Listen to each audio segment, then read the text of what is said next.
ফুপি মায়ের অসুখটা বেশ বড়সড় কিছুই জানালেন অজান্তার স্যার। তাকে আরও একটা ডাক্তারের ঠিকানা দেওয়া হলো। অজান্তা এ নিয়ে বেশ চিন্তায় আছে। ফুপিমাকে গাড়িতে উঠিয়ে দিয়ে সে ক্লাস করতে চলে যায়। ক্লাসে ঢুকতেই তার বন্ধু রাজীব প্রশ্ন করে, অজান্তা তোর না আজ তোর ফুপিমাকে নিয়ে আসার কথা ছিল, আনিসনি? নাকি তোর সাথে যে হিজড়াটা ছিল সেই তোর ফুপিমা? রাজীবের কথায় তার বাকি বন্ধুবান্ধবও হেসে ওঠে। অজান্তা অবাক হতভাগ হয়ে দেখে সে হাসি।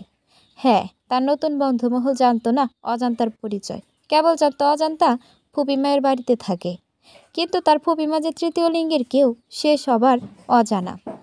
তাই বেশ ঠাট্টা স্বরে প্রশ্নটা করেছিল তারা। অজান্তা রুক্ষ স্বরে বলল, হ্যাঁ, উনি আমার ফুপিমা।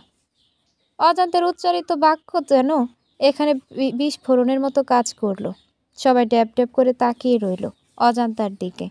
তারপর সিরিয়াস ভাবটা কাটিয়ে তাদের মধ্যে একজন বলে উঠল, কেন মজা করছিস রাজীব ওর সাথে? জানিস না আমাদের অজান্তা বেশ সিরিয়াস। যাই হোক, অজান্তা ফুপিমাকে আনলি না কেন আজ ডাক্তার দেখাতে? অজান্তা আগের ন্যায় ধীর ন্যায় কণ্ঠে বলল, ওইটা আমার ফুপিমা, আমি মোটেও মজা করছি না। সবাই অবাকের সপ্তম আকাশ থেকে পড়ল। রাজীব বেশ উচ্চস্বরে চেঁচিয়ে বলল, আর ইউ ক্রেজি অজান্তা, একটা হিজড়া কিভাবে ফুপিমা হয়? অজান্তার যেন ধৈর্যের বাঁধ ভেঙে গেল। কণ্ঠে কাঠিন্যতা এনে বলল, প্রথমত রাজীব, সে একজন মানুষ আর আমার ফুপিমা, তাই বারবার হিজড়া বলবি না। দ্বিতীয়ত সময় পরিস্থিতি মানুষের সাথে সম্পর্ক গড়তে শেখায়। আর তৃতীয়, আমি তোদের কাছ থেকে এসব আশা করিনি। অজান্তার কথায় সবাই বুঝতে পারল যে অজান্তা সিরিয়াসভাবেই সব বলছে। তাই অজান্তার এক বান্ধবী নাতাশা তাচ্ছিল্য কণ্ঠে বলল, হিজড়াকে হিজড়া বলবে না তো কি বলবে অজান্তা? আমরা ভাবতেই পারিনি যে তুই এমন পরিবারের, তোর স্ট্যাটাস এটা।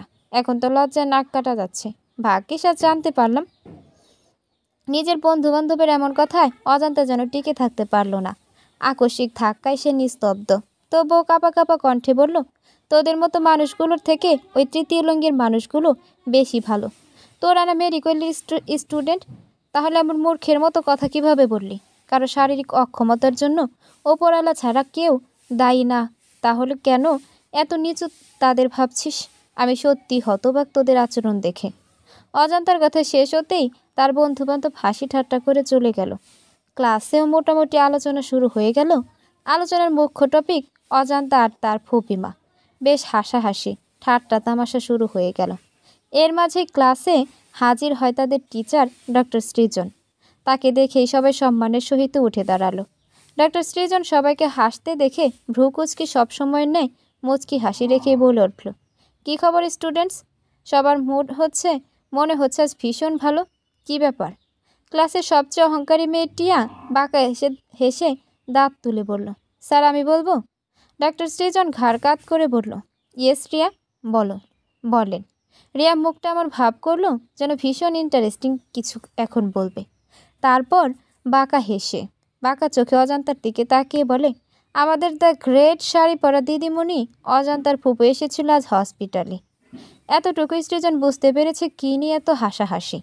সে বেশ চতুর লোক, তাই গম্ভীর কণ্ঠে বলল, এইটুকুই অফ রাখো টিয়া, কারো শারীরিক ব্যাপারে নাক গলানোর অধিকার আমাদের কারোরই নেই।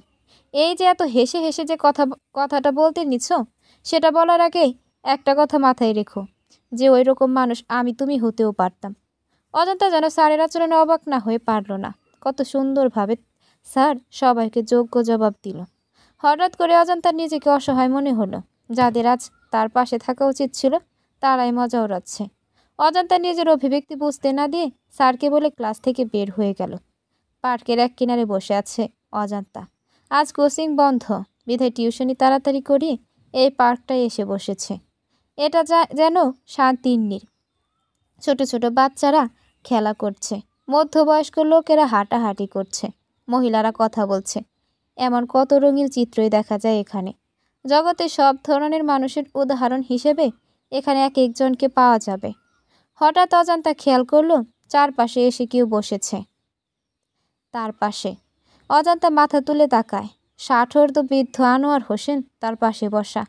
অজান্তা মিষ্টি হাসি উপহার দিয়ে বলল, দাদা আজ তো তোমাকে অনেক সুন্দর লাগছে। আনোয়ার হোসেনও কোচকানো মুখমণ্ডলে অমায়িক হাসি ঝুলিয়ে বলল, আমার ডাক্তার সাহেব আর আজ মন খারাপ কেন? অজান্তার মনে পড়ে গেল কলেজের কাহিনীটা। তপ্ত শ্বাস ফেলে সবটা খুলে বলল। আনোয়ার হোসেনের সাথে মাস 4 যাবৎ পরিচয় অজান্তার। একদিন পার্কে দিয়ে যাওয়ার সময় আনোয়ার হোসেনকে পড়ে থাকতে দেখে। তারপর সে প্রাথমিক চিকিৎসা করে বাড়ি অবধি পৌঁছে দেয়। তারপর থেকে আনোয়ার হোসেনের সাথে তার সুন্দর আলাপন। আনোয়ার হোসেনের বাড়ির লোক অবশ্য একবারই অজান্তাকে দেখেছে। আনোয়ার হোসেন অজান্তার মাথায় হাত বুলিয়ে বলল, জানো তো দিদি ভাই, এই জীবন আমাদের প্রতিনিয়ত শিখাবে, কখনো কখনো মনে দাগ কাটবে কিছু শিক্ষা। তাই বলে মন খারাপ করবে না। পুরো দমে ভরসা রাখবে গতিময় জীবনের উপর, আর তার স্রোতের সাথে তাল মেলাবে, দেখবি খুব দূরে পৌঁছে যাবে। অজান্তার যেন শক্তি মিলল না। আনোয়ার হোসেনও খুব বুদ্ধিমান লোক। তার একটা কথা দ্বিগুণ করে আত্মবিশ্বাস বাড়িয়ে তোলে। অজান্তা একটা তৃপ্তি হাসি দিয়ে বলে, দাদু তুমি অনেক সুন্দর করে কথা বলো। দাদু পরম যত্নে দস্যির গাল টেনে দেয়। তার দীর্ঘশ্বাস ফেলে বলে, জীবন থেকে শিখেছি দিদি ভাই, চুলের যে পাক ধরেছে সেটা কি এমনি এমনি? জীবন অনেক কঠিন দিদি ভাই। অজান্তাও দীর্ঘশ্বাস ফেলে। জীবন যে কতটা কঠিন তার চেয়ে ভালো আর কে জানে। তারপর তাকে আরও বেশ খানিকটা কথা হয় দুজনের মাঝে। দাদুর পরিবার সম্পর্কে আলোচনা হয়। সন্ধ্যা নামার পূর্বে মুহূর্তে অজান্তা বিদায় নেয়। সেই চেনা ফুটপাত দিয়ে হেঁটে যাচ্ছে অজান্তা। হঠাৎ কিছু একটা দেখে চমকে গেল সে। মনে মনে বলল, ছেলেটা এতটা অভদ্র। অজান্তা বিস্মিত দৃষ্টিতে তাকিয়ে থাকে সামনের দৃশ্যের দিকে। একটা ছেলে ভীষণ রাগে চর বসায় এক রমণীর গালে। রমণীর দেওয়া ভীষণ শখের বেলি ফুলগুলো ছুঁড়ে ফেলে চরম অবহেলায়। সামনের রমণী ব্যথিত হয়, চোখ ভেঙে অশ্রু আসে, লজ্জায় মাথা নুইয়ে নেয়। বেলি ফুলগুলো ভীষণ অযত্নে অজান্তার পায়ের কাছে এসে লুটিয়ে পড়ে। বেলি ফুলগুলো হয়তো জানে তাদের যত্ন এই মেয়েটা ভালোভাবে করবে। অজান্তা আবার পরম অবহেলার বেলি ফুলগুলো কুড়িয়ে নেয়, হাতের মুঠে ভীষণ যত্নে আগলে নেয়। 2 কদম এগিয়ে যায় ছেলে মেয়েদের দিকে। অজান্তাকে আকস্মিক দেখে চুপ হয়ে যায় ছেলেটা। আবার হাতে নিজের ছুঁড়ে ফেলা বেলি ফুলগুলো দেখে অবাক হয়। অবাক কণ্ঠে বলে, আপনি আবার ফুলগুলো কুড়িয়ে নিয়েছেন? অজান্তা ছেলেটার মুখের দিকে তাকায়। গতকালে সেই ফুল ছিঁড়ে ফেলা ছেলেটাই উনি। অজান্তা গভীর দৃষ্টিতে তাকায় ছেলেটার দিকে। কত সুন্দর দেখতে মানুষটাকে। রাতের সোডিয়ামের আলোতেই জ্বলজ্বল করছে সেই সৌন্দর্য, কিন্তু মনটা নিকোষ কালো অন্ধকার। না হয় ফুল আর নারীকে কেউ এভাবে অসম্মান করতে পারে? অজান্তার একটা খারাপ লাগা কাজ করে ছেলেটার প্রতি। ভীষণ রুক্ষ স্বরে বলে, হ্যাঁ আমি ফুলগুলো কুড়িয়ে নিয়েছি। এবার কি সেই অপরাধে আমাকেও মারবেন? ছেলেটা ভ্রু কুঁচকায়। গতকাল ভেবেছিল মেয়েটা পাগল, আজ দেখছে সত্যি মেয়েটা পাগলই। ছেলেটা বিস্ময় মাখা কণ্ঠে বলল, আপনার কি মাথায় সমস্যা আছে মিস? আপনাকে মারতে যাব কেন? অজান্তা তাচ্ছিল্য হাসল। সে হাসিটা মুখে ঝুলিয়ে রেখে বলল, ফুল আর নারীকে যে পুরুষ সম্মান দিতে পারে না সে যে কোনো কিছুই করতে পারে। ছেলেটা অবাক হয়। এবার তার সামনের রমণীও অবাক হয়। অজান্তাকে দেখে রমণীর যেন তখনের চরটার কথা ভীষণভাবে মনে পড়ল। তাহলে এই চরটা দেখে ফেলেছে কেউ? ভেবে কান্না আসে রমণীর।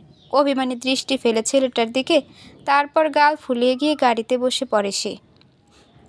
ছেলেটা এবার অজান্তার দিকে তাকায়। একবার পা হতে মাথা অবধি পরখ করে তাকে। মনে মনে অজান্তার রূপ দেখে, মাশাল্লাহ বলে।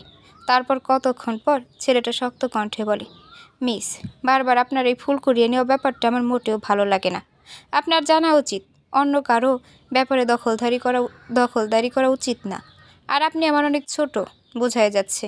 তাই আপনাকে সহজ ভাষায় বলছি, আমি অন্তত পছন্দ করি না কারো ইন্টারফেয়ার আমার ব্যাপারে। আর মনে রাখবেন, চোখের দেখার মনের ভাবনা সবসময় এক হয় না। অজান্তা বিস্মিত হয় সামনের ছেলেটার আচরণে। সে দ্বিগুণ তেজ নিয়ে বলে, পার্সোনাল ব্যাপার পাবলিকলি করলে মানুষ ইন্টারফেয়ার করবে। আর আমিও দেখে অবাক হই আপনার ছুঁড়ে ফেলা বস্তুর প্রতি এত টান দেখে। যেটা ছুঁড়ে ফেলেছেন মনে রাখবেন সেটা আর আপনার না। তাই কে কুড়িয়ে নিল, কে পিষে গেল তা দেখবেন না। ছেলেটা মনে মনে অবাক হয় এতটুকু একটা মেয়ের তেজ দেখে। তারপর মনে মনে আবার পাগল বলে সে কালো গাড়িটাতে উঠে যায়। অজান্তা তাকায় গাড়িটার দিকে, নিষ্পলক তাকিয়েই থাকে। হঠাৎ খোলা জানালা দিয়ে ফর্সা হাতটা দেখে বুকটা ধক করে ওঠে। সেই ফর্সা হাত যা কয়েক বছর আগে তার বুবুর সর্বনাশ ডেকে এনেছিল। অজান্তা মনে মনে ভাবে, শহরের ছেলেরা বুঝে এমনই, ভালোবাসার মর্যাদা দিতে জানে না। কোনো নারীর মূল্য বুঝি নেই তাদের কাছে। অজান্তা হাসে, ভীষণ তাচ্ছিল্যের স্বরে। সময়ের বিবর্তনে ভালোবাসা নামক বস্তুটার সংজ্ঞা তার কাছে পরিবর্তন হচ্ছে। সে অবুঝ থেকে বুঝদার হয়েছে। সে অবুঝকাল থেকেই একটা একটা করে সংজ্ঞা কুড়িয়ে নিয়েছে। সর্বশেষ সংজ্ঞাটা ছিল ভালোবাসলে মরতে হয়। কারো শরীরের মৃত্যু, কারো হৃদয়ের। এরপর থেকে আর পুরুষ জাতির প্রতি তার মোহনীয় ভালোবাসা তৈরি হয়নি, বরং ফ্যাকাশে হয়ে গেছে। সেই রঙিন প্রজাপতি যে সৃষ্টি করত বিপরীত লিঙ্গের প্রতি আকর্ষণ, মোহ আর ভালোবাসা। তবে একটা ছেলেকে যে সে মুছতে পারেনি হৃদয় আঙিনা থেকে, তার গ্রামের মোহন, তার খেলার সঙ্গী মগাকে। শহরে জীবনে হাজারো মানুষের মাঝে মোহনের প্রতিচ্ছবি কুড়িয়ে বেরিয়েছে অজান্তা, কিন্তু পায়নি। মোহন তো অজান্তার কেউ ছিল না। মোহন ছিল দস্যির শৈশব কিশোরের খেলার সাথী, আত্মার বন্ধু। তাহলে অজান্তা কেমন করে মোহনাকে পাবে? এই ইট পাথরের শহরে আজ কতগুলো দিন মোহনের সাথে দেখা হয় না, কথা হয় না। মোহন তো বড় হয়ে গেছে নিশ্চয়ই। আচ্ছা, মোহন কত বড় হয়েছে? সুপুরুষ হয়েছে, নাকি আগের মতো অবুঝটি আছে? আম্মা কেবল বলে মোহন ভালো আছে, আর কিছু বলে না। নিজের প্রশ্নের উত্তর খুঁজে পায় না অজান্তা। আর এই শহরে পা দেওয়া থেকে শুরু করে এই অবধি দেখে আসছে মানুষগুলো কেমন যান্ত্রিক, শহরের পরিবেশের মতন দূষিত। তাদের গ্রামে তো সবই এমন ছিল না, সবাই এমন ছিল না। দু একজন বাদে সবাই ছিল নিবিড়, কোমল, ঠিক গ্রামীণ পরিবেশের মতন। এই শহরে সে দেখেছে এক বিল্ডিংয়ের একটা ছোট্ট শিশু মরেছে, শোক নেমেছে পরিবারে, কিন্তু সেই বিল্ডিংয়ের আরেকটা ফ্ল্যাটে বিয়ের ধুম, আনন্দ। আর বিল্ডিংয়ের সব মানুষ সেই আনন্দে মাতোয়ারা। ছোট্ট শিশুটার মৃত্যু শোক ছুঁতে পারেনি হৃদয়হীন মানুষকে। শহর বলেই হয়তো এটা সম্ভব। কই, তাদের গ্রামে যখন কেউ মারা যেত, তখন পুরো গ্রাম মিলিয়ে আক্ষেপ করতে একটা গ্রাম সপ্তাহ পেরোতে। এর জন্য আত্মীয়তার প্রয়োজন ছিল না, আত্মার কোমলতার প্রয়োজন, যা শহরে জীবদের নাই বললেই চলে। অজান্তা বাঁকা হাসে, তাচ্ছিল্য হাসে, যে হাসিটা শহরকে তাচ্ছিল্য করে বলছে, ওগো শহর, তোমার ইট পাথরের কাঠিন্য বুঝি মানুষকেও কঠিন করে দিয়েছে? তোমার সফলতা বুঝি এই দূষিত মানুষ? শহর উত্তর দেয় না, শহর উত্তর দেয় না, কিন্তু নীরব সোডিয়ামের আলো হয়তো বলছে, আজকাল মানুষগুলোই মনুষ্যত্ববিহীন। ইট পাথর আর কতটুকুই বা করতে পারছে। বাসায় এসে গোছল সেরে নেয় অজান্তা। ফুপিমা নিজের হাতে ভাত মাখিয়ে দেয়। প্রতি লোকমাতে অজান্তার মনে পড়ে যায় ক্লাসের কথাগুলো। ইস, একবার যদি ওই নির্মম, নির্দয়, বিবেকহীন মানুষগুলো এই মানুষগুলোর সাথে মিশে দেখত, তাহলে হয়তো কখনোই এমন বিদ্রুপ করার ইচ্ছা পোষণ করতো না। খাওয়া শেষে ফুপিমা চলে যায়। অজান্তা নিজের রুমে এসে একটু শুয়ে পড়ে। সে একাই এই রুমে ঘুমায়, আর ইরা, ফুপিমা এক রুমে ঘুমায়, বাকিরা আরও দুটো রুমে ভাগ হয়ে ঘুমায়। হঠাৎ কিছু একটা মনে পড়তেই অজান্তা উঠে যায়। আস্তে করে বাচ্চাদের যেখানে রাখা হয় সেই কিনারে যায়। একটা বড় বাড়ির এক পাশে তারা থাকে, তার অন্য পাশে বাচ্চাদের রাখা হয়। মোট 23 জন বাচ্চা নিয়ে তাদের এনজিওটা। তারাই বাচ্চাদেরকে দেখাশোনা করে। এদের মাঝে একটা মেয়ে আছে, নাম ফুল। বছর 2-এর একটু বেশি হবে। অজান্তাকে যেদিন ফুপি মারা পায়, সেদিন এই বাচ্চাটাকে তাদের এনজিওর সামনে পাওয়া যায়। তখন সদ্য নবজাতক হবে, বয়স 3 মাস 4 মাস। সেই থেকে অজান্তা এই বিশেষতার কারণে আলাদা একটা টান অনুভব করে বাচ্চাটার প্রতি। আর সেই আদর করে বাচ্চাটার নাম ফুল রাখে। কেমন জানি বুবুর সাথে মিল পায় বাচ্চাটার। রাত 10টার উপরে, সবাই যার যার মতন ঘুমে ব্যস্ত। ফুপুদের মাঝে কেউ কেউ এখনও কর্মক্ষেত্র থেকে ফেরেনি। এরা নিজের রুমে ফোন চালাচ্ছে। আজকাল ইরাটা অতিরিক্ত ফোনে আসক্ত হয়ে পড়েছে। অজান্তা ছোট্ট শ্বাস ফেলে, তারপর ধীর গতিতে এগিয়ে যায় বাচ্চাদের রুমের দিকে। সেখানে তার 2 জন ফুপি ঘুমিয়ে আছে। এখানে 14 বছরের বাচ্চা অবধি আছে। অজান্তা ধীরে ধীরে খাটের দিকে এগিয়ে যায়। এগিয়ে গিয়ে দেখে ফুল ড্যাব ড্যাব করে তাকিয়ে আছে। অজান্তা ফিক করে হেসে দেয়। এগিয়ে গিয়ে ফুলকে কোলে নেয়। ছোট্ট ফুল যেন অজান্তারই অপেক্ষায় ছিল। অজান্তাকে পেয়েই খিলখিল হাসি শুরু করে দিল। ফুলের হাসিতে ঘুম ভেঙে যায় এক ফুপির, নাম রিমিক। সে ঘুম ঘুম কণ্ঠে বলে, তুমি আসনি দেখে তাকেও ঘুম পাড়ানো যাচ্ছিল না, নাও এবার ঘুম পাড়ো। অজান্তা ফুলকে কোলে নেয়। ফুল আধো আধো কণ্ঠে অজান্তার মুখে হাত দিয়ে খুশিতে আত্মহারা হয়ে বলে, বুবু বুবু। অজান্তা হেসে দেয়। কোলে করে বারান্দা অবধি নিয়ে আদর করে বলে, আমারে কি বলবে আমার ফুলমণি? বাচ্চাটা অজান্তাকে পেয়েই সন্তুষ্ট। সেই খুশিতেই মজাতে মেতে উঠল। অজান্তা বাচ্চাটার মুখ পানে তাকিয়ে থাকে, একটা তৃপ্তি পায়, যেন ছোট্ট কুসুম এই শহরে এসে মায়ের মতন ফুপি পেয়েছে, ছোট্ট কুসুম পেয়েছে, একটু হলেও দুঃখ মোচন করতে পারে এদের দিকে তাকিয়ে। অজান্তা ফুপিমাকে নিয়ে স্যারের দেওয়া ঠিকানায় যায়। নতুন ডাক্তার দেখাতে হবে। ঠিকানা অনুযায়ী হসপিটালে যায়। হসপিটালের রুমে ঢুকে অজান্তা বিস্ময়ে হা হয়ে যায়। উপস্থিত ডাক্তারও অবাক হয়ে যায়। দুজনই আবার অবাক কণ্ঠে বলে, আপনি? অজান্তা বিস্ময়ে হতভাগ। যে ছেলেটাকে তার 2 দিন খানিকের দেখায় অসহ্য লেগেছে, এখন সেই ছেলের কাছেই তাকে আসতে হলো। এই নির্দয়ী মানুষটাই তাহলে ফুপিমার চিকিৎসা করবে? আদৌ করবে তো চিকিৎসা? মানুষটা তো মেয়েদেরই সম্মান দিতে জানে না, ফুলগুলো ছুঁড়ে ফেলে অবহেলায়। সে মানুষ কি ফুপিদের মতন মানুষকে আদৌ সম্মান করবে, চিকিৎসা করবে? অপরদিকে অজান্তাকে দেখে বেশ অবাক হলো ছেলেটা। এই মেয়েটাই হয়তো গত 2 দিন যাবৎ রাস্তায় কড়া গলায় কথা বলেছে। একমাত্র এই মেয়েটা অচেনা হওয়া সত্ত্বেও সে পা লাগিয়ে ঝগড়া করেছে। এখন এই মেয়েটাই তার কাছে চিকিৎসার জন্য এসেছে। অজান্তা নিজেকে বেশ কিছুক্ষণ লাগিয়ে শান্ত করে, তারপর বেশ নীরব শান্ত কণ্ঠে বলে, আমার ফুপি মায়ের চিকিৎসার জন্য স্যার, মানে ডাক্তার সৃজন আমাকে আপনার কাছে পাঠিয়েছিল। অজান্তার কথায় ধ্যান ভাঙে ছেলেটার। অজান্তাকে এত সাবলীলভাবে কথা বলতে দেখে সে অবাক হলো। বিস্মিত ভাবটা নিজের মাঝে চেপে রেখেই বলল, হ্যাঁ সৃজন, আমাকে সবটা বলেছে। আপনি আপনার ফুপিমাকে আনুন। অজান্তা অবাক হয়। ও এইরকম একটা মানুষ এত ভদ্রভাবে কথা বলছে, তা যেন তার হজম হলো না ঠিক। তবুও নিজেকে শান্ত রেখে ফুপিমাকে ডাক দিল।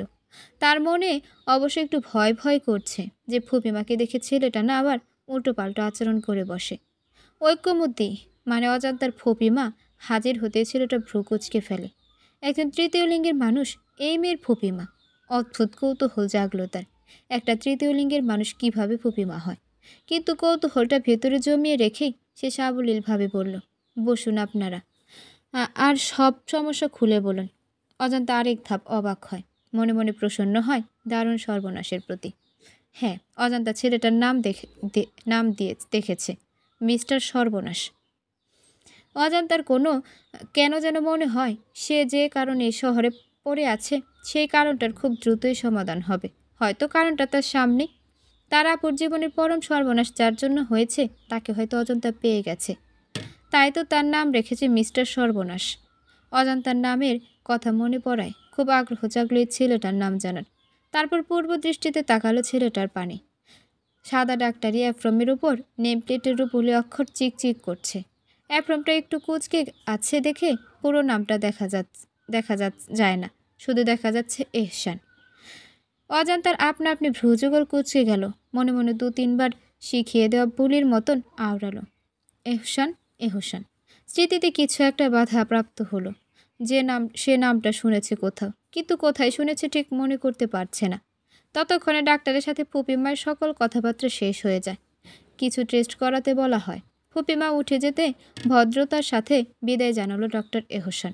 অজান্তা ফুপিমায়ের পিছে যেতে নিলেই কৌতূহল দমাতে না পেরে অবশেষে এহসান অজান্তাকে ডাক দিল, মিস্টার ফুলকুরানি, একটু শুনুন। নিজের আমার বিকৃত নাম শুনে থেমে যায় অজান্তা। আকাশচুম্বী বিস্ময় নিয়ে ঘুরে তাকায় মিস্টার সর্বনাশের দিকে। অবাক কণ্ঠে বলে, আপনি আমায় কি বলে সম্বোধন করলেন একটু আগে? আবার বলেন তো। এহসান নিজের ডাকে নিজেই জিহ্বা কেটে তারপর মুখে গম্ভীরতা এনে কণ্ঠ খাদে ফেলে বলে, আসলে আপনার নামটা ঠিক জানি না তো, তাই বলেছি। আর এমনি তো এই ফুল কুড়ানোর মাধ্যমে আমাদের পরিচয়, তাই এর যে ভালো নাম পেলাম না। অজান্তা বিরক্ত হলো, যেমন তেমন বিরক্ত না, প্রচুর বিরক্ত। কিন্তু সে নিরুপায়, কারণ বিরক্তটা সে প্রকাশ করতে পারল না। এই মানুষটার কাছে সে আর রক্ষতা প্রকাশ করতে পারবে না, কারণ সে বাধাপ্রাপ্ত। আর সব থেকে বড় কথা, সে আরেকজনের মাধ্যমে এখানে এসেছে, আর সেই আরেকজনটা তারই স্যার। তাই সে কোনো রকমের খারাপ ইমপ্রেশন তৈরি করতে পারবে না। অজান্তা নিজের বিরক্ত দমিয়ে ধীর কণ্ঠে বলল, আমার নাম অজান্তা, সেই নামে ডাকলে আমি খুশি হব। এহসান ভ্রু কুঁচকাল, তারপর নিজের আসনে গিয়ে আরাম করে বসে বলল, আপনাকে খুশি করে আমার কি? অদ্ভুত কথাবার্তা। যাই হোক, আসলে মিস্টার, আপনার ফুপিমাকে নিয়ে আমার কৌতূহল জেগেছিল, যদি একটু ক্লিয়ার করতেন ব্যাপারটা। অজান্তা বাঁকা চোখে তাকিয়ে বলে, আপনার কৌতূহল জেগেছে তাতে আমার কি? অদ্ভুত কথাবার্তা। এহসান যেন হতাশ হলো। সে ভাবতে পারেনি মেয়েটা এত রুক্ষ। অজান্তা দরজা অব্দি চলে যেতেই এহসান একটু উচ্চস্বরে বলল, আচ্ছা, অজান্তার আগে পরে কি কিছু নেই? তা অজান্তা কি নিচ্ছ? অজান্তা নাকি? বেশ বিদ্রুপের স্বরে শোনা গেল কথাটা। অজান্তা কুট চোখে তাকিয়ে বলল, নিঃস্ব অজান্তা না। এই অজান্তা হলো ক্ষণস্থায়ী অজান্তা, যার স্থায়িত্ব বেশি দিনের জন্য না। এহসান রহস্যের বেড়াজালে আটকে গেল। মেয়েটা ভীষণ রহস্যময়ী। তারপর নিজের ভাবনাকে প্রশ্রয় না দিয়ে সে নিজের কাজে মন দিল। ফুপিমাকে গাড়িতে উঠিয়ে দিয়ে অজান্তা বের হয়ে গেল কলেজের উদ্দেশ্যে। কলেজে ঢুকতেই একটা গুঞ্জন শুরু হয়ে গেল। গতকাল পুরো একটা ক্লাস তাকে নিয়ে হাসাহাসি করেছে। আজ মনে হচ্ছে পুরো কলেজেই তাকে নিয়ে হাসাহাসি হচ্ছে। অজান্তা চারপাশে না তাকিয়ে নিজের ক্লাসে চলে গেল। এক ধ্যানে সে ক্লাস করলো। এমন ভাব যেন আশেপাশের কথা সে শুনতে পারছে না। ক্লাস শেষে ডক্টর সৃজনের সাথে ফুপিমায়ের রোগ বিষয়ক কথাবার্তা বলে সে হাঁটা ধরল তার কোচিংয়ের পথে। কলেজটা যেন তার কাছে অসহ্য হয়ে উঠেছে ধীরে ধীরে। এদিকে ফার্স্ট ইয়ার ফাইনাল খুব নিকটে, তাই কোনোরূপ বন্ধ দিতে পারছে না। কোচিং করে প্রতিদিনের ন্যায় টিউশন করে গাড়িতে চড়ে গেল অজান্তা। এনজিও যেহেতু অনেক দূর, গাড়ি ছাড়া উপায় নেই। যেমন ভাবনা ঠিক তেমন কাজ। ঢাকা শহরে সন্ধ্যা 7টা-8টা গাড়িতে থাকে প্রচণ্ড রকমের ভিড়। সকল কার্যক্ষেত্রে ছুটি তখনই হয়। অজান্তা বাসে উঠে দেখে কোনো সিট খালি নেই। সিটের অপেক্ষা করতে হলে রাত হবে, তাই দাঁড়িয়েই যেতে হবে, কোনো উপায় নেই। শাড়িটা আটসাট করে জড়িয়ে নিল কাঁধে, তারপর শক্ত হয়ে দাঁড়ালো। গাড়ি চলছে আপন গতিতে। অজান্তা হারিয়ে যায় সুদূর অতীতে। সে কখনো ভাবেনি এমন দিন আসবে তার জীবনে। এতটা পথ পাড়ি দিতে হবে একাকী। ভাবনার মাঝে অজান্তা হঠাৎ খেয়াল করলো তার শরীরে কেউ ঘেঁষে দাঁড়িয়েছে। খুব শীঘ্রই খারাপ কিছু একটা ঘটতে চলেছে বলে তার মস্তিষ্ক জানান দিল। অজান্তা আর একটু সরে দাঁড়াতেই দেখলো তার পাশে ঘেঁষে দাঁড়ানো লোকটা পাশের সিটের 12 কিংবা 13 বছরের মেয়েটার স্পর্শকাতর অঙ্গে হাত দিয়েছে। ভিড়ে পরিপূর্ণ বাসে ঘটনাটা সবার অগোচরে করতে চেয়েছিল নরপশুটা, কিন্তু অজান্তা দেখে ফেলে। বাচ্চাটা নিশ্চিতে ঘুমিয়েছিল সিটে। অনাকাঙ্ক্ষিত ছোঁয়ায় মেয়েটা জেগে গেল। সাথে এতটুকু ছোট মস্তিষ্ক বুঝে গেল তার সাথে খারাপ কিছু ঘটেছে। অজান্তার মনে পড়ে যায় বছর 2 আগে তার সাথে এমন বিশ্রী ঘটনা ঘটেছিল। ইস, কী যে বিষাক্ত ঘটনা! এসব সেদিন প্রতিবাদ করতে পারেনি, তাই বলে আজ পারবে না তেমন তো কোনো কথা নেই। অজান্তা পেছনে ঘুরে ঠাস করে চড় লাগায় লোকটার গালে। চিৎকার দিয়ে বলে, এই ড্রাইভার, গাড়ি থামান, এ নোংরা জানোয়ারটাকে নামাতে হবে। বাসের উপস্থিত জনতারাও হয়তো কিছুটা আঁচ করতে পেরেছে। ছোট্ট কিশোরী মেয়েটা এবার কেঁদে দেয়। সবার এটাই এবার বিষয়টা পরিষ্কারভাবে বুঝতে পারে। গাড়ির লোকজন লোকটাকে ধাক্কিয়ে নামিয়ে দেয়, রাস্তায় ফেলে দেয় বেধড়ক মার। কয়েক সেকেন্ড ভিড় জমে যায় সেখানে। ট্রাফিক পুলিশ হাজির হয়। ঘটনা বেশ রমরমা হয়ে ওঠে।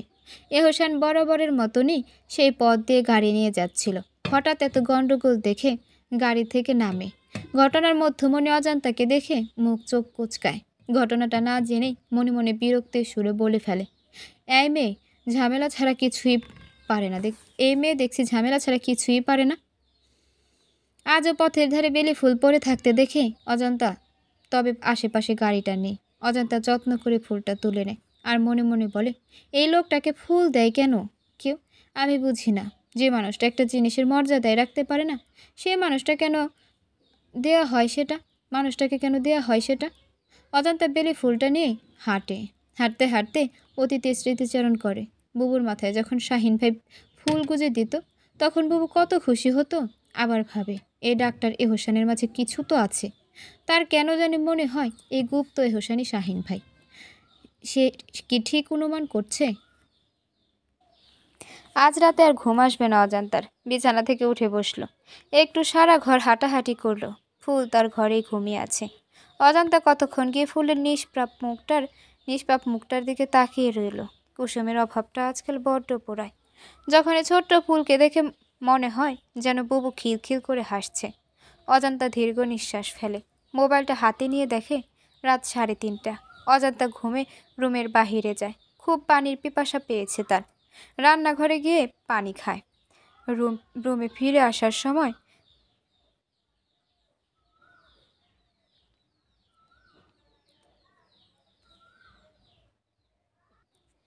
তার চোখে যায় ইরার রুমের দিকে। ফুপিমা নিশ্চুপ ঘুমিয়ে আছে, আর ইরা ফোনে কি যেন করছে। হাসি হাসি মুখ দেখা যাচ্ছে। আধার রুমে মোবাইলের হালকা আলোটা জ্বলজ্বল করে তার মুখটা আরো উজ্জ্বল করছে। কি সুন্দর চেহারা তার, যেন মনে হয় উপরওয়ালা খুব যত্নে নিজের হাতে শৌখিনভাবে তৈরি করেছেন। কিন্তু সবচেয়ে বড় সমস্যা যে সে মেয়ে না। অজান্তা খেয়াল করলো ইরা মোবাইলে কিছু লিখছে আর মুচকি মুচকি হাসছে। অজান্তার ভ্রু কুঁচকে গেল। আজকাল ইরা তার সাথে মেশে না। সারাদিন ফোন নিয়ে যেন থাকে। পড়াশোনাও আগের মতন করে না। অজান্তাকে ইরার ব্যবহার ভাবিয়ে তুলে। তাকে কিছু একটা করতে হবে। চুপ করে আর বসে থাকা যাবে না। অজান্তা ধীর পায়ে নিজের রুমের দিকে এগিয়ে যায়। মাঝে কেটে গেছে 4টে দিন। অজান্তা ফুপিমায় সব রিপোর্ট কালেক্ট করেছে। কয়দিন আর সে কলেজে যায়নি। নিজের বন্ধু বান্ধবের হঠাৎ পরিবর্তন হওয়া, সারা কলেজে তাকে নিয়ে গুঞ্জন হওয়া তার ঠিক পছন্দ হচ্ছে না। কিন্তু ফুপিমাকে তো বলা যায় না যে কলেজ যাবে না। তাই সে কলেজের নাম করে বেরিয়ে গিয়ে চিরপরিচিত পার্কটাতে বসে থাকে। সকালে বের হয়, দুপুর অবধি পার্কে বসে থাকে। নিজের প্রাতিষ্ঠানিক বইগুলো পড়ে। মাঝে মাঝে অনেকে কৌতূহল দৃষ্টিতে তাকায় তার দিকে। শাড়ি পরা রমণী মনোযোগ দিয়ে পড়ছে। এটা যেন দারুণ আকর্ষণীয় কিছু। প্রতিদিন রুটিন মাফিক পথের ধারে বেলি ফুল পড়ে থাকে। সে কুড়িয়ে নেয়। এই তো দৈনন্দিন রুটিন। হঠাৎ অজান্তার ব্যাগের মাঝে ফোনটা তুমুল শব্দে বেজে উঠল। অজান্তার পড়ার মনোযোগ ব্যাঘাত ঘটল। বিরক্ত নিয়ে ফোনটা রিসিভ করে সালাম দিয়ে ফোনের অপর পাশের ব্যক্তি জানালো তাকে কলেজ যেতে হবে। কলেজের কর্তৃপক্ষের আদেশে তাকে কল দেওয়া হয়েছে। অজান্তা ভ্রু কুঁচকায়। কি আবার এমন হলো যে কলেজ থেকে কল আসলো? আর বেশি না ভেবেই অজান্তা কলেজের উদ্দেশ্যে রওনা দিল। আজও কলেজে ঢুকতেই আশেপাশের যারা ছিল অজান্তার দিকে ড্যাব ড্যাব দৃষ্টিতে তাকিয়ে আছে। কেউ কেউ আঙুল দেখিয়ে ইশারা করে কিছু যেন বলছে। কথাগুলো ঠিক শোনা যাচ্ছে না, তবে অজান্তা জানে তারা কি বলছে। তারা বিদ্রূপ করে বলছে, দেখ দেখ, এই সেই মেয়েটা না, হিজড়াদের সাথে থাকে। আর একজন হয়তো ঠাট্টা করে বলছে, ডাকছে না, শুধু হিজড়া ওর ফুপি লাগে। এমন আরও কথা বলে ওরা হয়তো হাসিতে ফেটে পড়বে, যেন যেন ভীষণ মজার কিছু বলে ফেলেছে। বরাবরের মতনই অজান্তা না দেখার ভান করে চলে গেল। পিয়ন তাকে বলেছে বড় স্যারের রুমে যেতে, তাই অজান্তা সোজা সেখানেই গেল। অজান্তা দরজা নক করতেই ভেতর থেকে বড় স্যারের ভারী গম্ভীর কণ্ঠ ভেসে আসলো, কামিং। অজান্তা আর এক মুহূর্ত দেরি না করেই ঢুকে গেল রুমের ভেতরে। রুমে ঢুকতেই অজান্তা হা হয়ে গেছে। রুমের ভেতরে বড় স্যার, সাথে সৃজন স্যার, বড় স্যারের বিয়ে, তার বন্ধু বান্ধব। রুমে আরও একজন মানুষ উপস্থিত, যাকে দেখে অজান্তা অবাক হয়। অজান্তার শরীরের রক্ত হিম হয়ে গেল। সে আর কেউ নাই, তারই ফুপিমা ঐক্যমতী। অজান্তা এবার থতমত খেয়ে গেল। সে তো কলেজের নাম করে বেরিয়েছিল, এখন কি করবে সে? অজান্তাকে কাঠ হয়ে দাঁড়িয়ে থাকতে দেখে তার ফুপিমাই মুখ খুলল। ভরাট কণ্ঠে বলল, কোথায় ছিলি পরি? অজান্তা কি বলবো কুল কিনারা ভেবে পায় না। তবুও কাপা কণ্ঠে বলে, ফুপিমা, ওই তো হসপিটাল থেকে রিপোর্ট কালেক্ট করতে দেরি হয়ে গিয়েছে। অজান্তার কথায় ফুপিমা ছোট্ট শ্বাস ফেলল। তারপর শক্ত কণ্ঠে বলল, 4 দিন যাবৎ নাকি কলেজ আসিস না, তার রিপোর্ট কালেক্ট করতে 4 দিন লেগেছে? ফুপিমায়ের প্রশ্নে অজান্তা মাথা নিচু করে ফেলে, অপরাধীর মতন চুপ করে থাকে। এবার বড় স্যার মুখ খুললেন, গম্ভীর কণ্ঠে বলে, অজান্তা, আমি এখানে তোমাকে দরকারি কথা বলতে ডেকেছি, তাই তোমার ফুপিমাকেও আনিয়েছি। অজান্তা বিনীত স্বরে বলল, জি স্যার, বলুন। বড় স্যার এবার 2বার গলা পরিষ্কার করে বলল, দেখো অজান্তা, তুমি যেখান থেকে পড়াশোনা করছো সেখান থেকে যদি পড়াশোনা কন্টিনিউ করো, তাহলে হয়তো মেডিকেলে টিকে থাকা তোমার জন্য সম্ভব হবে না। অজান্তা অবাক হয়, বিস্মিত হয়ে তাকায় স্যারের দিকে। তারপর অবাক ভাবটা বজায় রেখে বলল, সরি স্যার, কিন্তু ওখানে থেকে পড়লে মেডিকেলে পড়া সম্ভব হবে না কেন? অজান্তা, তুমি যাদের সাথে থাকো তারা তৃতীয় লিঙ্গের মানুষ। তাদের সাথে স্বাভাবিক মানুষ থাকবে, ব্যাপারটা বড্ড অদ্ভুত আর স্বাভাবিক। আর তোমার এই বিষয় নিয়ে পুরো কলেজে গুঞ্জন হচ্ছে। এমন চললে বিশৃঙ্খলা সৃষ্টি হবে কলেজে। তাই এই কলেজ টিকতে হলে ওই সঙ্গ ছাড়তে হবে তোমার। স্যারের কথাটা যেন অজান্তাকে চরম হতাশ করলো। ফুপিমায়ের দিকে তাকিয়ে দেখে ফুপিমা নিচু করে রেখেছে মাথা। ভীষণ অপরাধবোধ কাজ করলো অজান্তার মনে।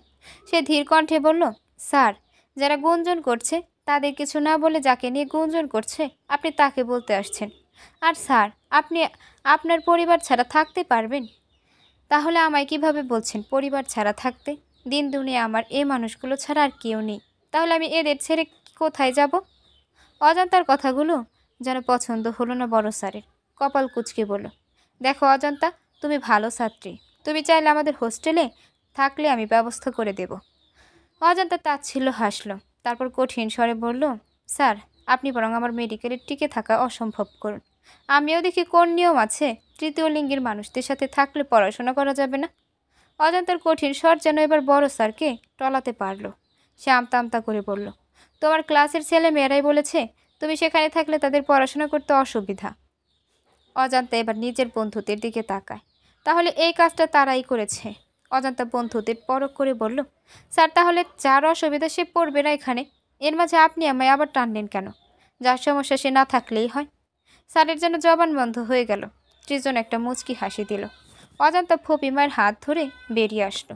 ফুপিমা টলমল চোখে তাকিয়ে বলল, পরে তুই স্যারের প্রস্তাবে রাজি হয়ে গেলে পারতিস, ভালো জায়গা পেতিস। অজান্তা অভিমানী স্বরে বলল, ফুপিমা, আমায় পর করে দিচ্ছ? তোমার কোলের চেয়ে, তোমার ছায়ার চেয়ে বড় কোনো জায়গায় শহরে নেই ফুপিমা। ঐক্যমতি এবার জড়িয়ে ধরে কেঁদে দিল। অজান্তা এতদিনে মানুষটাকে কাঁদতে দেখেনি, আজ মানুষটা তার জন্য কষ্ট পেল। অজান্তা ফুপিমাকে জড়িয়ে ধরল। তাদের এই দৃশ্য কলেজের মানুষ দেখে নানা রকমের কথা বলছে, কিন্তু সেখানে ধ্যান নেই অজান্তা আর ফুপির। ডক্টর এহসান ফুপিমার রিপোর্টগুলো খুব ধ্যান দিয়ে দেখল। তার সামনে অজান্তা বসে আছে, চিন্তিত হই। এহসান দীর্ঘক্ষণ পর্যবেক্ষণ করে গম্ভীর কণ্ঠে বলল, মিস্টার ক্ষণস্থায়ী অজান্তা, মিস ক্ষণস্থায়ী অজান্তা। অজান্তা ভ্রুকুচকে তাকালো, অবাক কণ্ঠে বলল, জি। ডক্টর এহসান গম্ভীর কণ্ঠ ধরে রেখেই বলল, আপনার সাথে আর কেউ আসেনি? আপনার ফুপিমায়ের আপনি ছাড়া কেউ নেই? অজান্তা কপাল কুচকে বলল, অনেকেই আছে, কিন্তু সবাই ব্যস্ত। আপনি আমাকে বলুন কি হয়েছে ফুপিমার? এহসান ছোট শ্বাস ফেলে বলল, আপনার ফুপিমার দুটো কিডনি ড্যামেজ হয়ে গেছে। খুব শীঘ্রই আপনার ফুপিমা হয়তো চলে যেতে পারে। অজান্তার যেন পায়ের নিচে মাটি সরে গেল যখন মনে হলো ফুপিমা বিহীন এই শহর যেন তার কাছে শ্মশান। ফুপিমা ছাড়া আদৌ সে বেঁচে থাকবে তো? উপরওয়ালা বুঝি তার বেলায় এতটা নিষ্ঠুর? সব কি তাকেই হারাতে হবে? অজান্তার দুনিয়া ঘুরে উঠল, লুটিয়ে পড়ল টেবিলে। সময় কারোর জন্যই থেমে থাকে না। ভালো ও খারাপকে সঙ্গ নিয়ে চলে আপন গতিতে। ফুপিমার 2 কিডনি ড্যামেজ হয়েছে, সেটা জানতে পারার পর 1 সপ্তাহ অতিবাহিত হয়ে গেছে। যেদিন জানতে পেরেছিল সেদিন জ্ঞান হারিয়ে লুটিয়ে পড়েছিল অজান্তা। তারপর ডাক্তার এহসান নামক লোকটার অদম্য চেষ্টার মাধ্যমে জ্ঞান ফিরিয়েছে, তাকে সাহস দিয়েছে। এই একটা সপ্তাহ ওই লোকটা ছায়ার মতন পাশে ছিল, কোনোরূপ খারাপ আচরণ করা ছাড়াই তার সাথে কথা বলেছে। অজান্তা তৈরি হচ্ছে ডাক্তারের চেম্বারে যাওয়ার জন্য। এর মাঝে অজান্তার পরীক্ষার রুটিন দিয়ে দিয়েছে। খুব শীঘ্রই পরীক্ষা শুরু হবে। অজান্তা যেন অথয়ে জলে পাড়ি জমাচ্ছে। ফুপিমায়ের এত বড় রোগের কথা অজান্তা কাউকে বলেনি, কেবল ফুপিমাকে ছাড়া। ফুপিমায় বলেছে কাউকে বলতে না। এই রোগ যে দামি রোগ, তাদের মতন মানুষের সাধ্য নেই এই রোগ সারাবার। বড় আফসোস পারবে। অজান্তা নিজের মতন চেষ্টা করে যাচ্ছে। এর মাঝে এহসান একটা জাঁকজমক খবর নিয়ে এসেছে। সেটাই হয়তো শোনার জন্য চেম্বারে যাচ্ছে অজান্তা। কালো শাড়িটা শরীরে জড়িয়ে চুলগুলো কোনো রকম হাত কোপা করে ছুট লাগায় চেম্বারে। হাসপাতালে পৌঁছে যায় অজান্তা। দরজায় 2 বার কড়া নাড়তেই ভেতর থেকে পুরুষালী ভরাট কণ্ঠ ভেসে আসলো, ক্ষণস্থায়ী অজান্তা, কামিং। অজান্তা শরীর শিরশির করে উঠল। লোকটা তাকে ক্ষণস্থায়ী অজান্তা বলে ডাকে যখন, তখন কেমন জানি অনুভব হয়। অজান্তার অনুভূতি বিক্ষোভ করে তার রন্ধ্রে রন্ধ্রে, যে অনুভূতির সাথে পূর্ব পরিচিত নয় অজান্তা। অজান্তা ভেতরে ঢুকতে হোসেন ভারী কণ্ঠে বলল, ক্ষণস্থায়ী ম্যাডাম, আপনার জন্য 2টো খবর আছে যে। অজান্তা ভ্রু কুচকায়, প্রশ্নাত্মক দৃষ্টিতে তাকিয়ে বলে, যে মিস্টার সর্বনাশ, বলুন। এখন এহসান বিরক্ত হয় তার ডাক নামে, কিন্তু কিছু করার নেই। মেয়েটাকে বলেছিল এই নামে না ডাকতে, কিন্তু মেয়েটা শুনেনি, একই নামে ডেকে যায়। এর চেয়ে সুন্দর আর মানানসই নাম নাকি পৃথিবীতে নেই। এহসান ছোট্ট শ্বাস ফেলে বলল, একটা খারাপ সংবাদ আর একটা ভালো সংবাদ, কোনটা আগে শুনবেন বলুন। অজান্তা বিস্মিত হয়, কতক্ষণ নিশ্চুপ রয়, তারপর নিস্তব্ধতা ঠেলে বলে, আগে ভালোটাই বলেন। খারাপ সংবাদ শুনতে শুনতে ক্লান্ত হয়ে গেছি, শরীর আর মন নিতে পারছে না আর। এহসান তাকায় অজান্তা নামক রমণীর দিকে। মেয়েটার বয়স কতই বা হবে, 19-এর এপার ওপর হবে, কিন্তু কথা যেন বলে 29-এর প্রাপ্তবয়স্কা গিন্নির মতন। প্রথম মেয়েটাকে পাগল মনে হলো, এখন অদ্ভুত লাগে। মনে হয় যেন হাজার খানিক রহস্য মেয়েটার মাঝে। কিছু তো একটা আছে যেটা খুব তাকে টানে। যৌবনা নারীর শরীরে সবসময় কালো শাড়িগুলো খুব সাদামাটা থাকে অবশ্য, কিন্তু মেয়েলি হাতে দারুণ যত্নে ইস্ত্রি করা, চোখে পাওয়ারের মোটা চশমা, আর হাত খোপা চুলে, এ যেন যথেষ্ট কাউকে আকৃষ্ট করতে। এহসান অবাক হয় তার ভাবনায়। সে তো বছর 2.5 কিংবা 3 আগে একটা প্রতিজ্ঞা করেছিল, নারী নামক মরিচাকার দিকে সে তাকাবে না। তাহলে আজ আবার এসব ভাবছে কেন? নিজের ভাবনাকে অচিরে মাটি চাপা দিয়ে গম্ভীর কণ্ঠে বলল, আপনার ফুপির জন্য কিডনির ডোনার পাওয়া গেছে, সে আপনার ফুপিকে কিডনি দেবে। অজান্তা অবাক হয়, এই দিশেহারা মরুভূমিতে কে আসার আলো হয়ে আসলো? সে তাকে পথ দেখাতে আসলো। কে? অবাক কণ্ঠে অজান্তা জিজ্ঞেস করে, কে সে? আর সে সাহায্যই বা কেন করতে যাচ্ছে? আমার পরিচিত কেউ? এহসান নির্লিপ্ত দৃষ্টিতে তাকায় অজান্তার দিকে, ঠান্ডা কণ্ঠে বলল, আপনার পরিচিত কেউ না। সে নেহাত বিপদে পড়ে নিজের কিডনিটা দেবে, তার পরিবর্তে তাকে এটার মূল্য পরিশোধ করতে হবে। কাল যখন একটা ডাক্তারের সাথে আপনার ফুপির কিডনি নিয়ে আলোচনা করছিলাম, তখন লোকটা এভাবে অবতীর্ণ হয়। অজান্তা বিস্ময় হয় আবারও। কিডনির মূল্য পরিশোধ করতে হবে? তাহলে এটাই খারাপ সংবাদ ছিল। আচ্ছা, মানুষের একটা অঙ্গের দাম নেওয়া যায় কখনো? এগুলো তো মূল্যবান, তাহলে দাম হয় কিভাবে এগুলোর? পরিস্থিতি বুঝি মূল্য তৈরি করে? অজান্তা দীর্ঘশ্বাস ফেলে ছোট্ট স্বরে বলে, কত টাকার প্রয়োজন? এহসান অজান্তার দিকে তাকিয়ে শান্ত স্বরে বলে, মোট 6 লক্ষ টাকা দরকার। কিডনি ডোনারের জন্য 4 লক্ষ, আর চিকিৎসার খরচ 2 লক্ষ। অজান্তা যেন আকাশ থেকে বলল, এত টাকা কোথায় পাবে সে? ফুপিও মা বা এত টাকা কোথায় পাবে? সবার পরিশ্রমে টাকা মিলিয়েও তো এত টাকা হবে না তাদের কাছে। 1 লাখ হবে কিনা সন্দেহ। অজান্তাকে গভীর ভাবনায় ডুবে থাকতে দেখে এহসান শান্ত শীতল স্বরে বলল, মিস স্থায়ী, আমার যতটুকু ধারণা আপনার এতটা খরচ তো বহন করতে পারবেন না। হসপিটাল থেকে চিকিৎসার খরচটা একটু হলেও কমানো যাবে, কিন্তু ডোনারের টাকাটা দিতেই হবে। আর ডোনার বলেছে খুব শীঘ্রই টাকা দরকার তার। এই আকাশসম বিপদে অজান্তা যেন আধারে ডুবে গেল। কে দিবে তাকে এত টাকা? কোথায় পাবে সে এত টাকা? হঠাৎ ভিন সমুদ্রে কেউ যেন ভেলা হয়ে আসলো। মানুষটার কথা মনে পড়তে অজান্তা কিছু না ভেবে মানুষটাকে কল দেয়। অপর পাশে কি বলে শোনা যায় না, কেবল অজান্তার কথা শোনা যাচ্ছে। অজান্তা বেশ করুণ কণ্ঠে বলল, আমার 6 লক্ষ টাকা প্রয়োজন, যে ভীষণ প্রয়োজন। অপর পাশে হয়তো কিছু বলে, তারপর অজান্তা বিনীত স্বরে বলে, আপনিই যে আমার ভরসা, এভাবে আমাকে বিপদে ছেড়ে দেন না। বেশ খানিকটা সময় অজান্তা চুপ রয়। অপর পক্ষ থেকে হয়তো কোনো কথা ভেসে আসছে। এহসান মনোযোগ দিয়ে সহকারে অজান্তার কথাবার্তা পরখ করে। এই মেয়েটা কাকে এমন টাকার জন্য মিনতি করছে? এতটুকু মেয়েটাকে কে টাকা দেবে? কৌতূহল দমাতে পারে না এহসান। ড্যাব ড্যাব দৃষ্টিতে তাকিয়ে থাকে, বোঝার চেষ্টা করে শেষ অবধি কী হতে পারে। হঠাৎ অজান্তার মুখে ঠোঁটের কোণে হালকা হাসি ভেসে ওঠে। চোখ থেকে ঝিলিক দিয়ে মুক্তোর কণার মতো 1 ফোঁটা জল গড়িয়ে পড়ে। কাঁপা কাঁপা কণ্ঠে বলে, আপনার কাছে যে আমার অস্তিত্ব গচ্ছিত আছে, আমার সমাপ্তি যে এখানে, আপনার আমি ভুলুম কেমন কইরা? আপনি যে আমার জনম ভরা ঋণের মালিক, আমি আমায় ভুইলা যাবো, কিন্তু আপনারে না। আপনি যে আমার শঙ্খচিলের মতন ডানা দিছেন, যে ডানায় ভর কইরা আমি দেখতাছি এক আলাদা জগৎ, ইট পাথরের শহর, কঠিন বাস্তবতা। মনে রাখবেন, অজান্তার ইতিদস্যি, আর দস্যির ঠিকানা আপনি। এহসান অবাক হয়, যেমন তেমন অবাক না, ভীষণ অবাক। এ আবার কেমন ভাষা? বেশ অদ্ভুত, কিন্তু এই সুন্দর রমণীর মুখে যেন এটা অসাধারণ রূপ লাভ করেছে। আচ্ছা, এই কথাগুলোর মানে কি? দস্যি কে? অজান্তার সমাপ্তি কি? কিসের ঋণ? অজান্তার অস্তিত্ব কে? হাজারো প্রশ্ন জমা হলেও উত্তর জানার আগ্রহ প্রকাশ করে না অজান্তার নিকট, কারণ জানে অজান্তা উত্তর দেওয়ার পাত্রী না। অজান্তা অবশেষে সালাম দিয়ে ফোনটা কেটে দেয়। ঝলমলে দৃষ্টিতে তাকিয়ে বলে, টাকাটা খুব দ্রুতই চলে আসবে, 3 দিনের মাঝে। আপনিও তাহলে শুরু করতে পারেন সব। এহসান অবাক হয়, সে যে এত বড় ডাক্তার, এত ক্ষমতা, এত টাকা, তবুও সে হঠাৎ জরুরিতে একটা কলে এত টাকা জোগাড় করতে পারতো না। আর ঊনবিংশের তরুণী পেয়ে গেল। বেশ কৌতূহলে জিজ্ঞেস করলো, কে দেবে এত টাকা? অজান্তা তাকায়, তারপর ক্ষীণ স্বরে বলে, অজান্তা হওয়া গল্পের এক বড় পরিচালক। অজান্তা আর বসে না, উঠে চেম্বারের বাহিরে চলে যায়। এহসান চাইলেও আর কিছু জিজ্ঞেস করতে পারে না। তবে সে মুগ্ধ হচ্ছে প্রতিনিয়ত এই মেয়েটাতে। তবে কি সে ভুলে যাচ্ছে তার অতীতের ঘটনা, তার প্রতিজ্ঞা? অজান্তা ফুপিমাকে সবটা জানিয়েছে, সাথে বাড়ির সবাইকে জানিয়েছে ফুপিমায়ের রোগের কথা।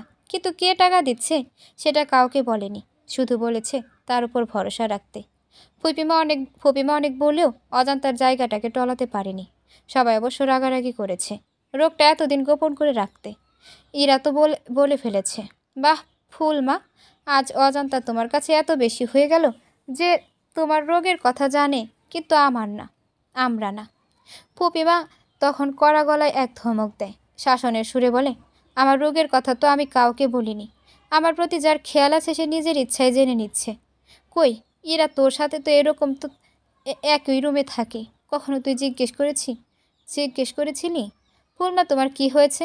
তাহলে এখন মেয়েটার উপরে হম্বিতম্বি করছিস কেন? ওর নরম মাটিতে খামচাতে ভালো লাগে না রে? এরা আর কিছু বলেনি। ফুপিমা মহিলাটা বেশ রাগী আর স্পষ্টবাদী, তাই তাকে খেপানোর কাজ কেউ করে না।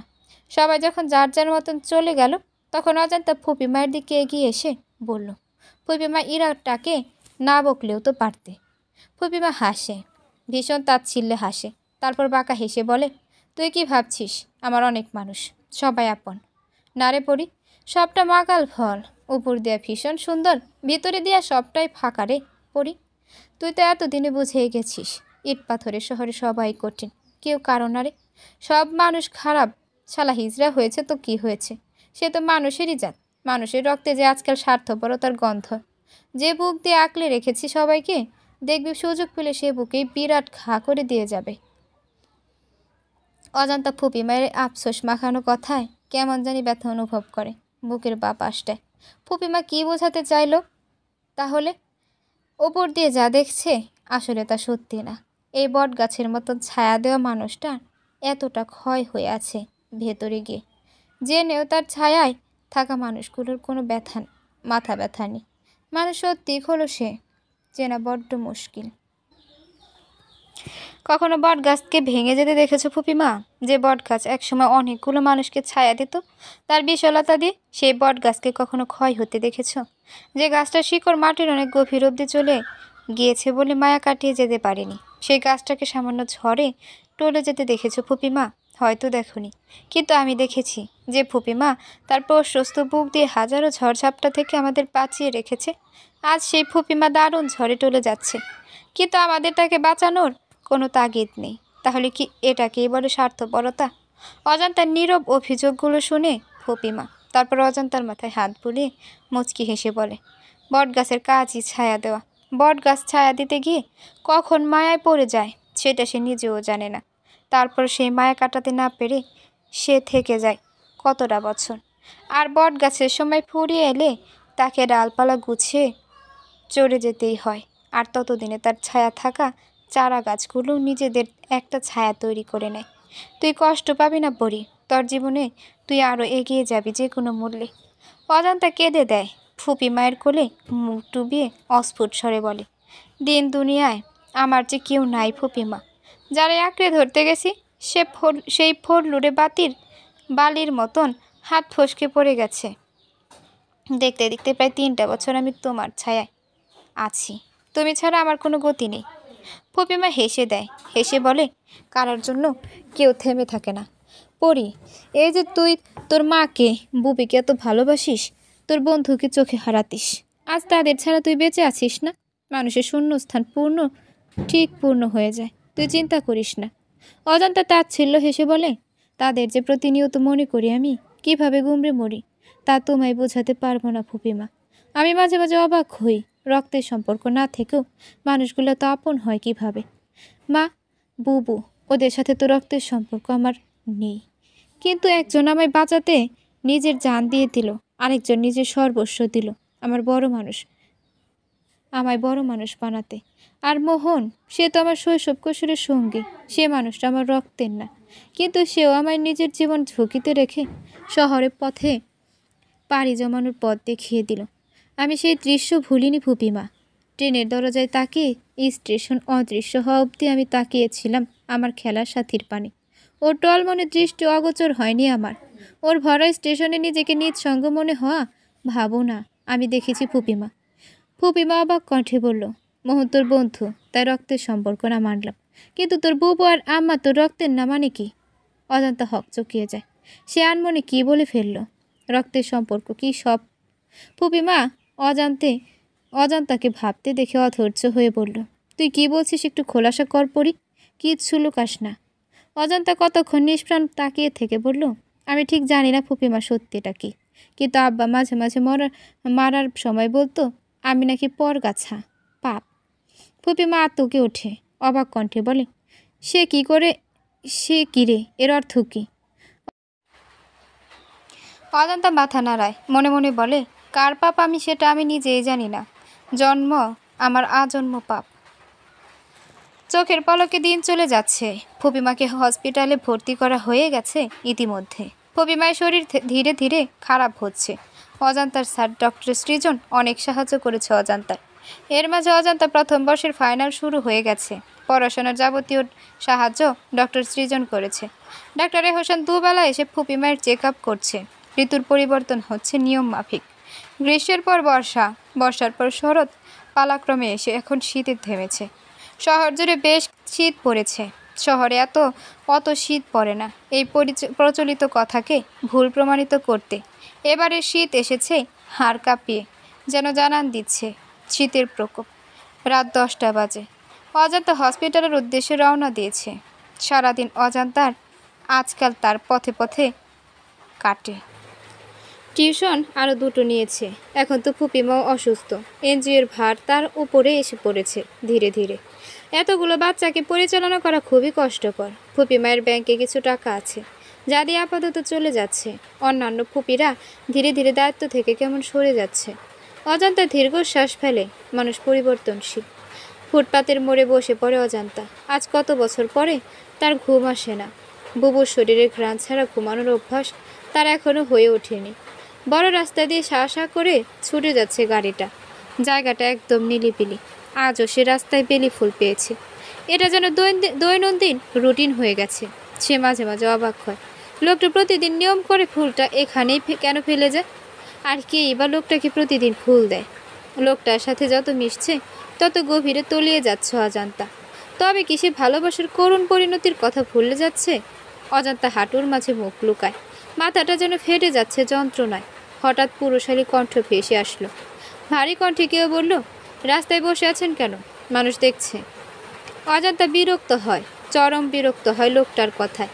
বিরক্ত নিয়ে তাকিয়ে বলে, দেখুক মানুষ, আমি কি তাদের চোখ ধরে রাখবো এখন? আর এখানে মানুষ কোথায় পাচ্ছেন? 2-1জন আসা যাওয়া করছে কেবল। হোসেন ভ্রুকুচকে বলে, আপনি এত শীতের মাঝে গরম কাপড় ছাড়াই খোলা আকাশের নিচে কিভাবে বসে আছেন? তাতে আপনার কি? অজান্তার আকস্মিক প্রশ্নে অবাক হয় হোসেন। মেয়েটা তার সাথে এমন আচরণ কেন করছে? হোসেন কোনো নারী নামক মানুষকে তো পাত্তা দিত না, পাত্তা দেয়নি। অভিজ্ঞতা থেকে মেয়ে নামক মরিচিকা থেকে সে তার রুচি উঠে গিয়েছিল।